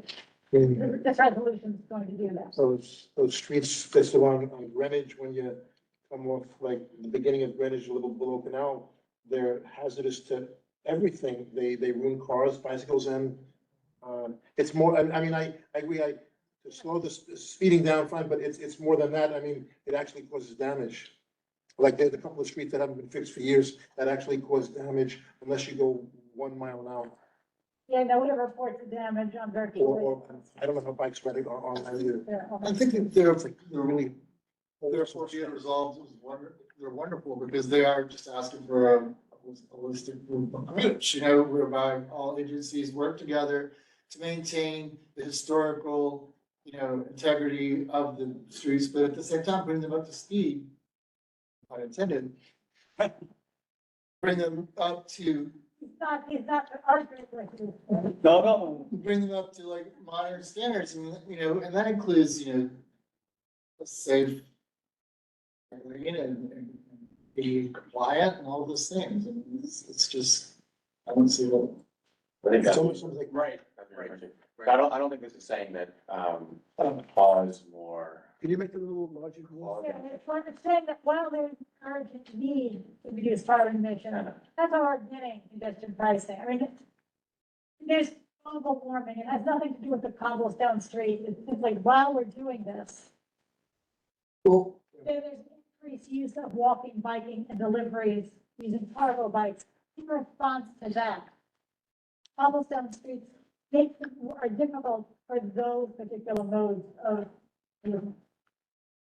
But wasn't there was somebody that was an expert on that, one of the, I don't know, she's an architect, somebody in the committee, I remember saying that there are cobblestones that in other countries or other places where it's, you Not maintain. exactly true. I'm sorry? That's not exactly true. You didn't read that report, did you?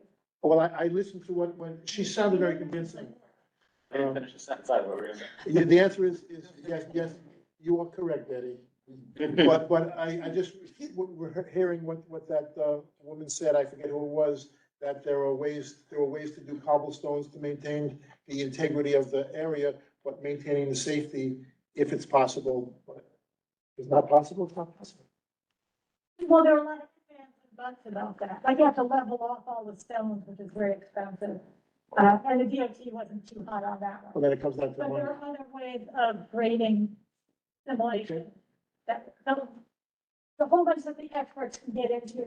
Some people simplify it, like you do these little simple things and it's compliant with 1/4 of an inch allowed between all the heights. There is no simple solution to changing stones to that. But nevertheless, we're not dealing with it. Dealing with, why don't you experts come up with a solution that meets the need, and then we'll opine on that later, but Something needs to be done on those couple of streets. yeah, something But needs to be then, done. it's almost like pothole-ish. You know, and the system needs to be fixed, and so if you listen to Ken Darcy, that's what he addresses on there, saying their hands are tied on doing a lot of these things without getting some guidelines that let them function for building and maintaining. So I'm just asking through this, let's get some guidelines so we can move forward. Okay. I support, having guidelines. It was just that these warehouses were a little anti-Belgian block, that's all.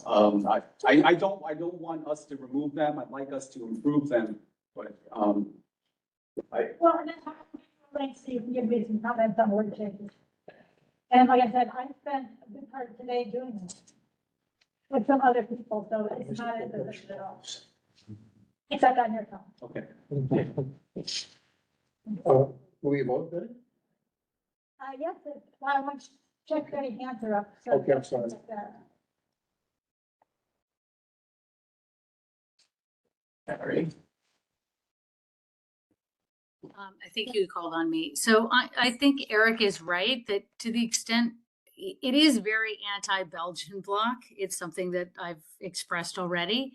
And it does have a traffic calming effect in my experience, and it does do damage to your vehicle if you're going too quickly on a disrepaired cobblestone street. I just don't know that all of these whereases are necessary to request an interagency set of guidelines. So to the extent that we don't need to opine on or set up all of these reports on the negative aspects of cobblestone streets, I'm not sure that I like that aspect. I don't disagree with the therefore be it resolved, but I'm a little closer to Eric in thinking that we don't need some of the extensive whereases.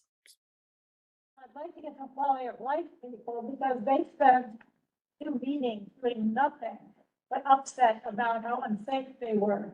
And so upset that nobody was responding to their demands. Again, I understand people who are pro cobblestone aren't going to agree with the people who have safety concerns.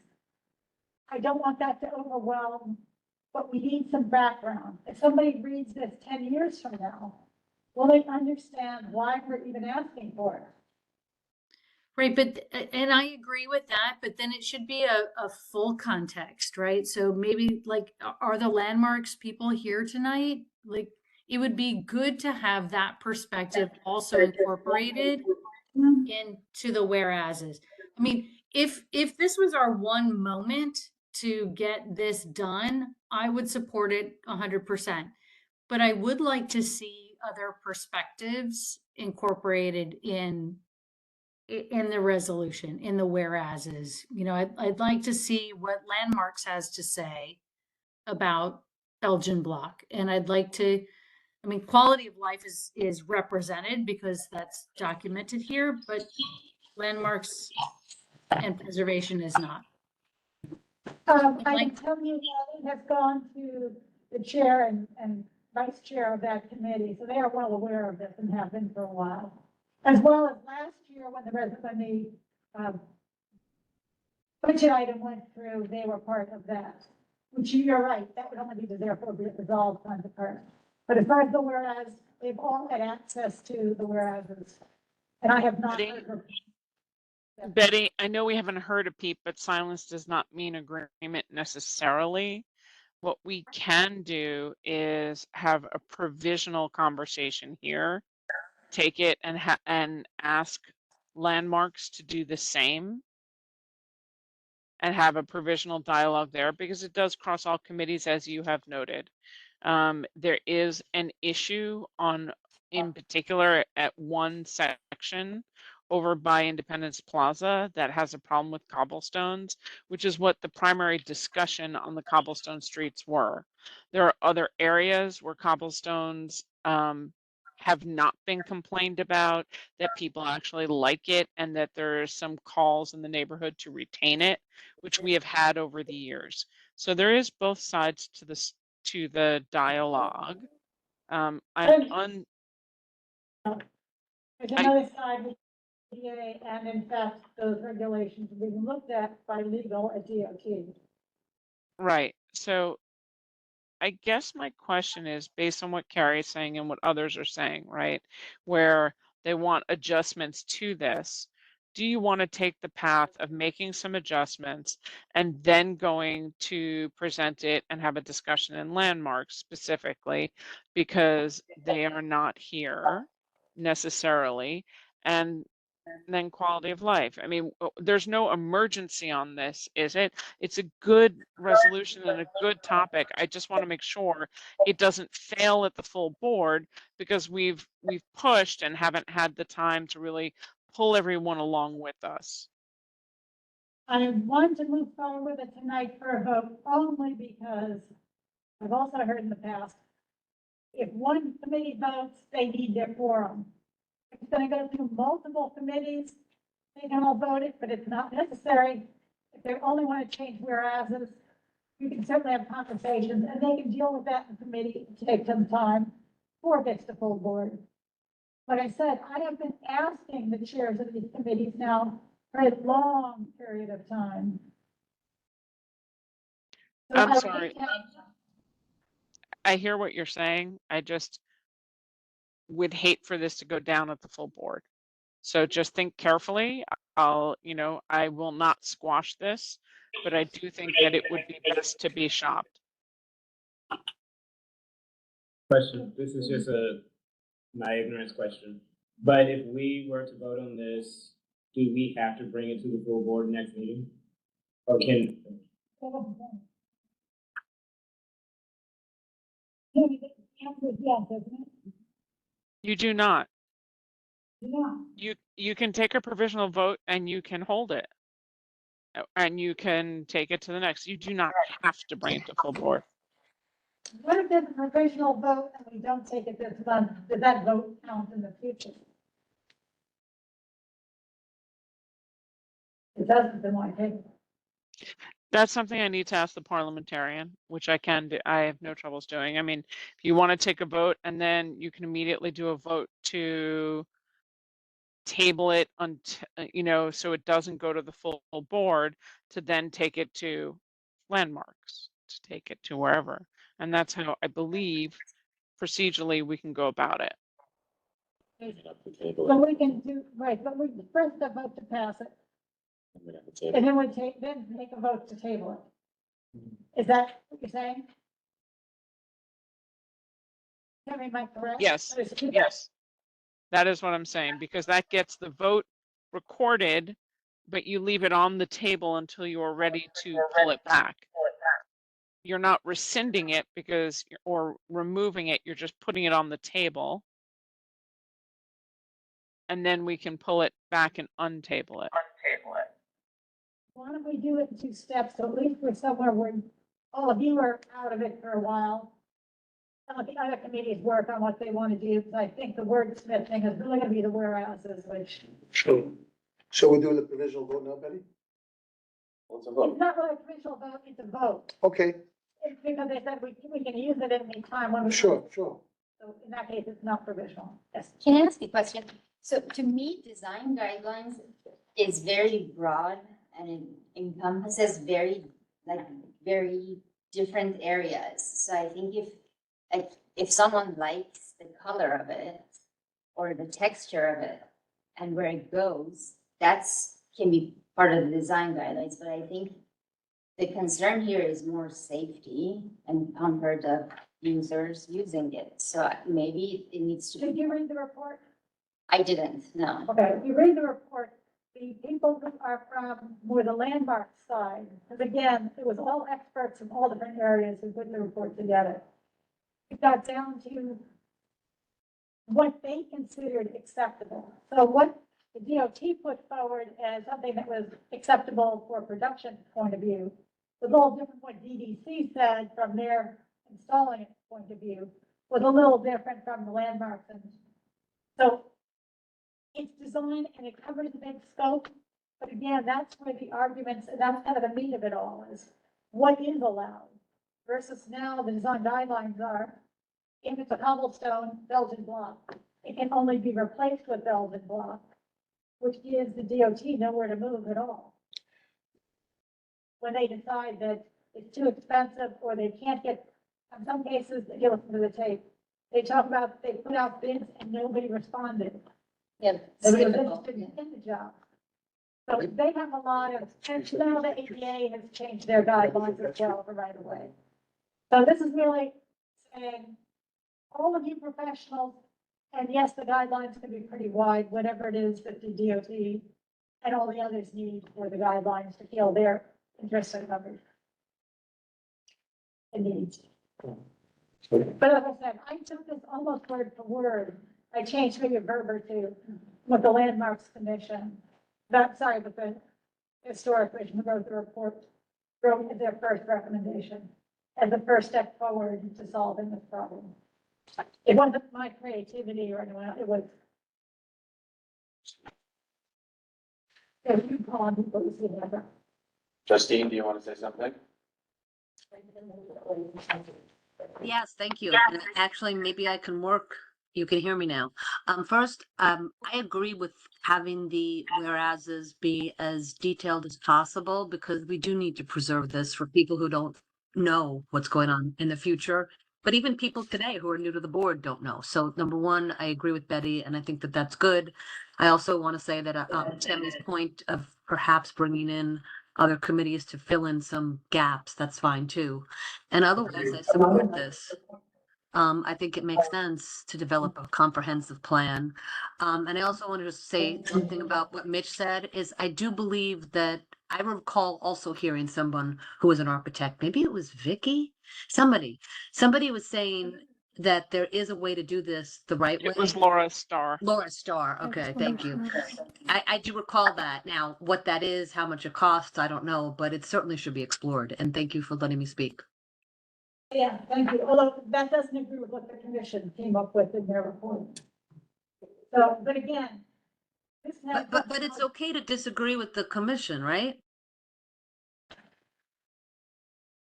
It's okay, but this isn't dealing with agreeing or not disagreeing with the commission.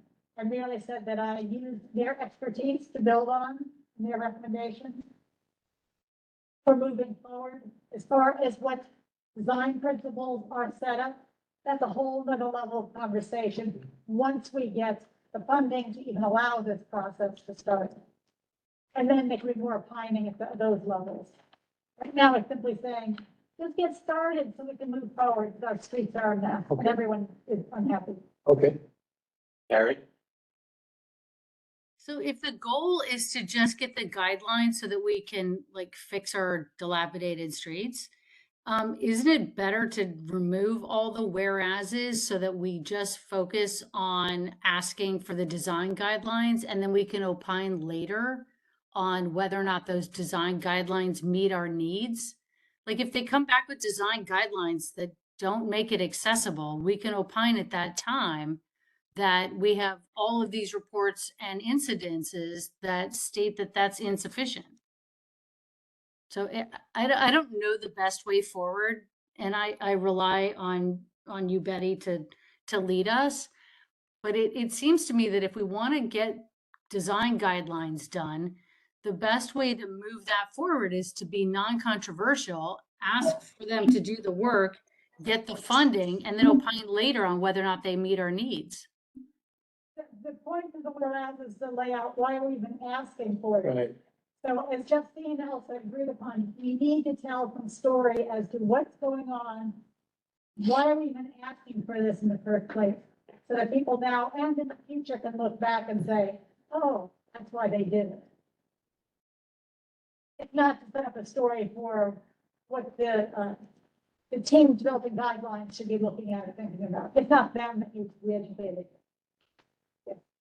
I think, the whereas is bring a sense of, for lack of a better term, a sense of urgency in that, you've been asking for this for years and years. And you've got all of these factoids in these whereases that sort of contribute to the sense of urgency to bring this study now. Right, you have the elected official and interested. Correct. Otherwise, That is what it is about. I mean, I think that's really important. I agree.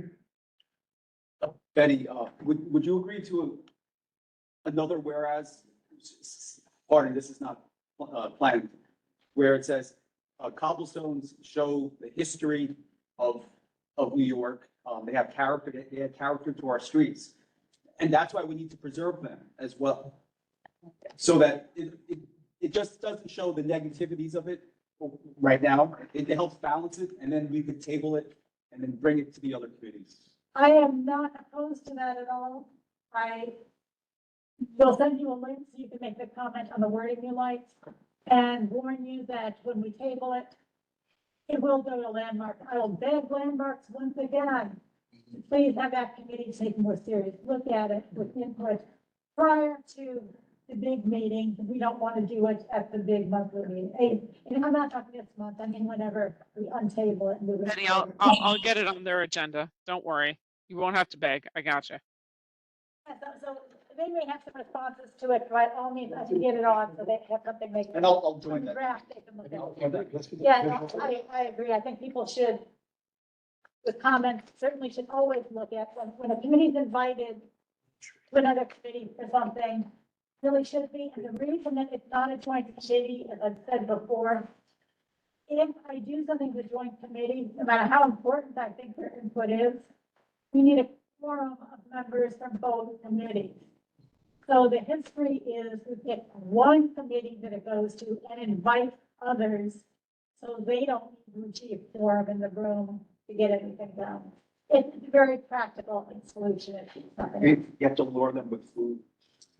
You know, it's hard, and I'm going to interrupt once more just to say, because we have the only historic street grid in New York City, definitely in Manhattan, there's lots of historic buildings and blocks, but we have a historic street grid itself. Community Board 1 is a little bit more unique, and whatever we're talking about here could conceptually be applied to, for example, the South Street Seaport area, where they just turned down the changing of the pavers. So I think there is, you know, there's context to be had from all committees on this. Well, and that's why there are 10 historic districts within our district. We did the provisional vote. I thought we kind of all agreed that we were going to go that route. And that is the route we're going to go, and so I am going to take a vote, because I'm hoping no other hands are up. Just allow me to vote. Yeah, Getta. That you're the last one, and then we're going to take a vote.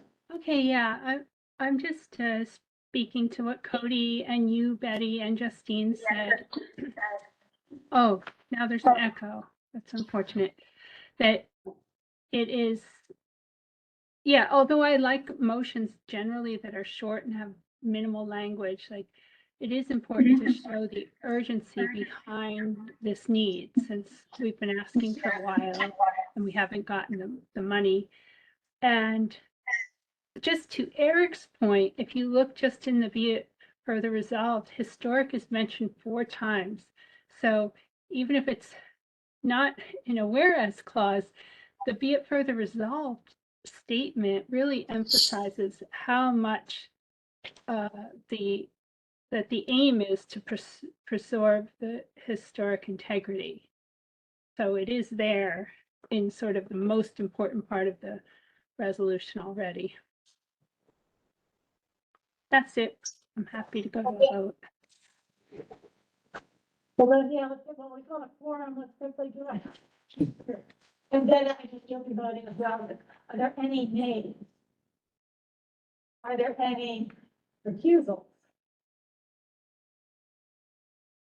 Are there any abstentions? And I'm going to assume it's a unanimous vote. And now we have another vote, so don't disappear.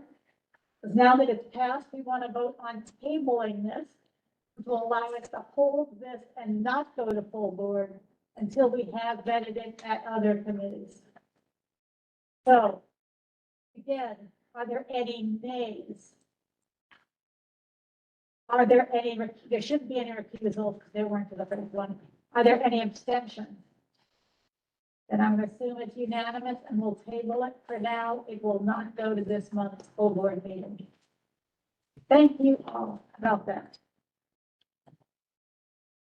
Now, it is 8 o'clock. Do you want to see some of the news so we can go quickly on it, or do you want to?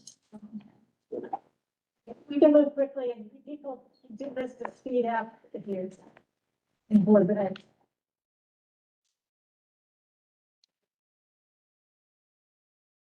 register to vote for us. I couldn't understand the question. Well, there isn't any question right now. I just think Onej was entering the vote. So we're just gonna go to the updates, news and updates. We'll move quickly and you can make sure if I go slow to speed it up. Remind me to speed it up. We can update. Sorry, did that? We can update. Yeah, this was just an announcement that the parking rates are changing. That's not good. Again, here both are passenger rates, and the next one, you can see for commercial as well, they're not picking on passengers versus commercial. But again, there'll be an adjustment for those using the meters. Next, City Council passed the rule that they had about the exchange program for e-bikes that were defective as well as e-batteries that weren't certified. So that we've spoken in the past, that bill did pass. Now we'll have to see what the program is. As far as people asking about open dining New York City, which is the permanent program that will be coming, not forced until like December 2024 or maybe even January 1st of 2025. But anyway, on the DOT website, they've already announced they're not taking any more new applications for the open restaurant, the old temporary program. They have set up the website for the new permanent outdoor dining. So if I go to just the next one, you can see this is what the website looks like. What will be the new outdoor dining program, dining out in New York City. Doesn't look like New York City with one bike and one car on the road. Well, and that is, go to the next, some of the things are kind of interesting, but. It's good promo. Yeah. For people who go there, keep in mind on the website right now for outdoor dining, it isn't only meant for, perhaps, it's definitely for the restaurateurs to look at, but keep in mind, they'll be able to provide input. Look at the little blue, light blue square on the bottom. Provide input on the proposed rules for the permanent program, which as they're written, I'm going to assume they're going to appear there. They are not very widely written yet. I haven't seen any of them coming before. But this will be the site where you can do all kinds of things. Learn about the program and its evolution. There's also a new curb management action plan. You can find that online. And this one is kind of funny. This is so classic.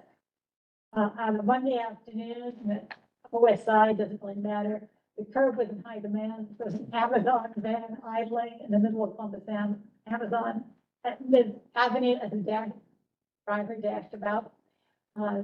Riders of cabs and Uber scrambled to skirt the outdoor restaurants, outdoor seating, and to avoid the cyclists as they flowed past the bike lane. You know, yes, it's chaotic, and this plan is trying to bring some order to it all. So there's steps. So if you go online, you'll see some of the things they're proposing, and they're not proposing that necessarily all these things in one location, but they're simply trying to graph out a picture of what they would look like and where they would be. The various programs that sort of fall together into this curb management. And there are a lot of things coming. Can I just show it? Next. And the pilot is going to be on the Upper West Side, so we know it's not in our district. But it will be a kickoff to a citywide initiative at some point. And there are multiple different things for the curb uses. The micro hubs, which we've spoken about before, which are those last mile delivery distribution centers, which we already have anyway. They're going to organize it, they hope. The street furniture and plants, the waste containers. There's so many things going on right now on the streets and sidewalks.